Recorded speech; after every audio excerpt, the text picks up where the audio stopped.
Tired of scrolling through messy data? With MAPOG, you can visualize only what matters with dynamic filters that bring clarity instantly. Start by heading to story.mapog.com and create a new map. Add your story template as category, provide title, description, and image for clarity. Go to Process Custom Location. Select Add by uploading CSV or Excel. Open the Custom Location Template settings and create a new Custom Location template and add the necessary attributes like customer name, address, category, or budget. Select your template, upload your Excel/CSV file, and match your Excel columns. Your data instantly appears on the map. Now, choose Group by Attributes.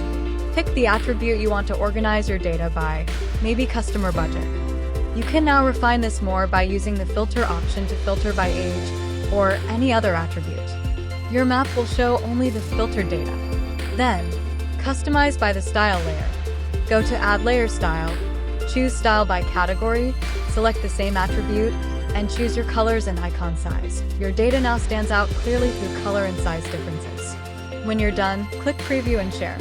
Keep the map private or send the link to your team.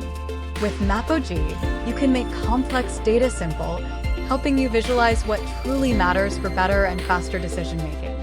If you need any help with adding or uploading data, performing map analysis, creating map stories, or map or GIS consultancy, feel free to contact us at support@mapog.com anytime.